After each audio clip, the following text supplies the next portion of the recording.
हमारे एक बड़े मशहूर लेखक में आप सबने उनको पढ़ा होगा, जॉर्ज बर्नार्ड शॉ। बड़े पॉपुलर थे, बड़े लोकप्रिय थे, बड़े विटी थे। बड़ी खूबसूरत हीरोइन ने उनसे कहा था कि मिस्टर शॉ मुझसे शादी कर लीजिए, इससे क्या होगा कि हमारी जो संतान होगी वो खूबसूरती में मुझ पे जाएगी और बाकी में आप पर जाएगी। तो मिस्टर शॉ ने कहा कि मैडम वो तो ठीक है, पर उल्टा हो गया तो क्या होगा, क्योंकि खूबसूरत नहीं थे, हैंडसम नहीं थे। उन्होंने एक बार किस्सा करके लिखा है कि जब बहुत बड़े आदमी हो गए, कम्युनिकेशन का टाइम नहीं था, चैनल्स नहीं थे, यूट्यूब नहीं था, पेपर्स नहीं थे, जर्नल्स नहीं थे, तो उनका चेहरा लोग नहीं पहचानते थे। तो अपनी यूनिवर्सिटी में लगभग 30 साल बाद वो कन्वोकेशन में गेस्ट होकर गए, जैसे आप लोग अपने इंस्टीट्यूट में दोबारा लौटे हैं, और वो रात को आकर सो गए। सुबह उन्होंने जल्दी उठ के सोचा कि चलो अपना हॉस्टल देख के आते हैं। बड़ा मशहूर किस्सा है उनका। वो पहुंचे, उन्होंने कहा था सेम लेन्स, वही गलियां, फिर हॉस्टल का दरवाजा देखा, उन्होंने कहा सेम गेट। फिर उन्हें अपना रूम नंबर याद आया कि 397 को मैं मार्क करता हूँ, देखूँ कौन लड़का रहता है। 397 मार्क किया, सुबह सुबह का वक्त था। तो एक लड़का बाहर निकला, वो अंदर चले गए, तो वहां उसकी दोस्त बैठी हुई थी, जरा थोड़ी ऑकवर्ड पोजीशन में। तो वो लड़का बोला सर ये कजिन है, कजिन है। तो शाह ने कहा द सेम नेम एक्सक्यूजेज यार। तो बेसिकली लौटना अपने आप में बड़ी खूबसूरत फीलिंग है।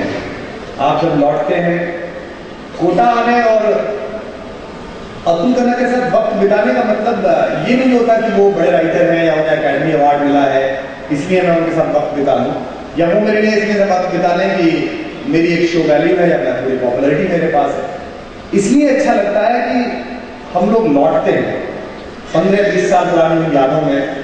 जब हिंदी कवि सम्मेलन में हमने शब्द का सफर शुरू किया, जब मैं जद्दोजहद में था कि मेरे पिताजी मुझे इंजीनियर बनाए और मैं शायर बनना चाहता था, आप सब लोग आए हैं, और कुछ लोग तो मुझे लगता है काफी पुराने लोग आए, बच्चों की भी आवाजें आ रही हैं यहाँ पर जिनको लेके के लिए आए हैं, यानी कि यहाँ से सर्टिफिकेट लेकर गए थे, डिग्री लेकर साथ आए हैं। उनका भी बहुत बहुत स्वागत है। थोड़ा ऑडियंस को लाइट जला दीजिए। मैं इन दिनों थोड़ा व्यस्त दूसरे कार्यक्रमों में हूँ और मुझे आज बम्बई होना था, लेकिन मैंने अरविंद को कहा कि चूंकि ये 2-3 महीने पहले दीपक सर ने मुझे बोल दिया था कि इसमें आना है, और अतुल जी का आग्रह था, इसमें कोई एक्सक्यूज नहीं दिया जा सकता था यहाँ ना आने का, इसलिए मैंने अरविंद से कहा कि कल मैं सुबह 8 बजे से 9 बजे 10 बजे तक, जब तक तुम कहोगे मंच पर खड़ा रहूंगा, ना बैठे ना बैठे, जब तक बैठे, लेकिन मुझे आज जाने दो। तो मैं आपके बीच हूँ, कल सुबह मैं वहां पहुंच जाऊंगा। उम्मीद करता हूँ कि ट्रांसफॉर्मेशन की एक बड़ी लड़ाई जो हिंदुस्तान लड़ रहा है हमारे जवान खून की बदौलत, इस साल के जाते जाते हम सब उसमें इंशाल्लाह जीतेंगे और नया सोच में अंतर हुआ है। 1 साल पहले भारत का अपर मिडिल क्लास का आदमी जो वोदका पीता था खाने से पहले या सूप पीता था और इरिटेट होकर कहता था यार इस देश में कुछ हो नहीं सकता, वो आज चौराहे पर बोलता हुआ ये कहता है कि इस देश में कुछ हो तो सकता है, बदल तो सकता है। एक आदमी ने ये परिवर्तन किया है, एक शख्स ने परिवर्तन किया है। एक छोटे से गांव से उठकर वो रामलीला मैदान आकर बैठा और पूरे देश को उसने अपनी भूख से जोड़ दिया, और गांव और चौराहों में मोमबत्तियां लेकर लोग निकल पड़े ये कहने के लिए कि हम अन्ना आपके साथ हैं। उसकी विनम्रता के तो हमने करुण जी की 4 पंक्तियों को परिवर्तित करके यूं प्रस्तुत किया और यूं कहा कि हमको और आपको मिला क्या। हमको ये मिला कि कुछ देशभक्ति के मंत्र यहाँ हमने आकर बांचे तो हैं। आजादी के बाद पहली बार इतने सारे तिरंगे झंडे भारत माता ने अपने बेटे बेटियों के हाथ में रखे। अन्यथा इससे पहले मुझे क्षमा करें, ये तिरंगे 15 अगस्त और 26 जनवरी को अधिकांश संवैधानिक गुंडों के हाथों ऊपर नीचे जाने के लिए विवश हो गए थे। पहली बार ऐसा हुआ कि आप सबने झंडों को उठाया। ये सब आपने पाया कि कुछ देशभक्ति के मंत्र यहाँ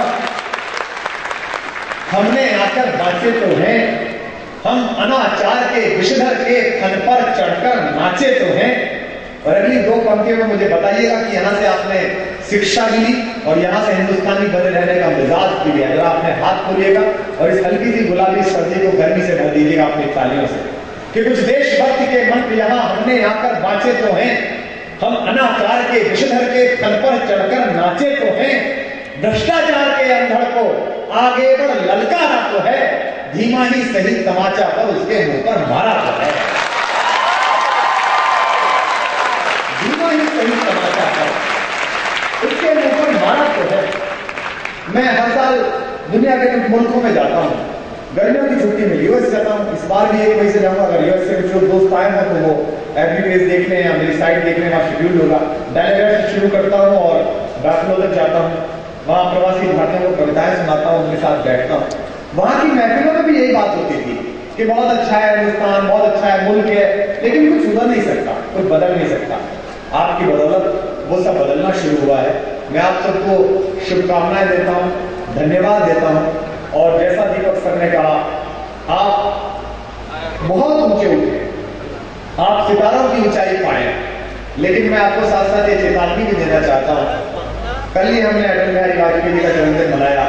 उन्होंने कहा उर्दू के एक शेर को कविता में ढालकर कि खुदा मुझको इतनी खुदाई न दे कि खुद के सिवा कुछ दिखाई दे। आप इतने ऊंचे कभी ना उठे कि आपको अपने सिवा कुछ दिखना बंद हो जाए।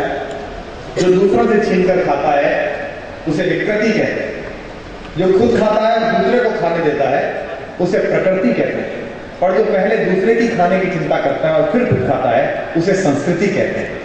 कोरिया बड़ी कार बना सकता है, लेकिन भारत बड़ा संस्कार बनाता है। आप वहां पैदा हुए। मैं आपको कुछ वो कविताएं सुना देता हूं जिनको आप सुनने के लिए बैठे। मुझे उम्मीद है कि इस खूबसूरत शाम में इतनी तैयारी के बाद आप यहाँ आए हैं, कितने सुंदर आप लग रहे हैं। मैं सबको देख रहा हूँ, बड़ी मेहनत आपने की होगी ऐसा बनने में। कुछ लोगों की तो ज्यादा ही लगी होगी। और आप जानते हैं कि लड़कियां तो मेहनती होती ही पहले से ही। तो मैं आपकी शाम का जो मजा है वो बिल्कुल जाया नहीं करूंगा। मैं आपको वही सुनाऊंगा जो आप सुनने के लिए आए हैं। बस आखिरी बात ये कि मिट्टी से जुड़े रहिए, देसी रहिए।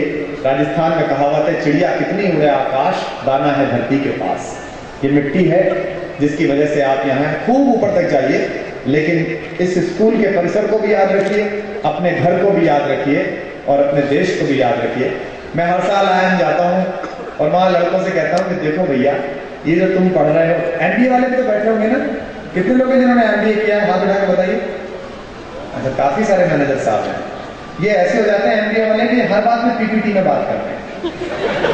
घरवाली भी कहती है कि सब्जी लाओ, बोले अच्छा पीपीटी दे दे इसकी। बोले भिंडी नहीं लाए, बोले उसकी स्लाइड वापस आई थी। ये हर बात में पीपीटी तैयार करते हैं। प्रोजेक्ट में आधे काम का यही चलता है। तो मैं वहां पे आया, मैंने लड़कों से कहा, सिम्बायोसिस में भी कहा कि देखो भैया, ये जो तुम अंग्रेजी बोलते हो ना,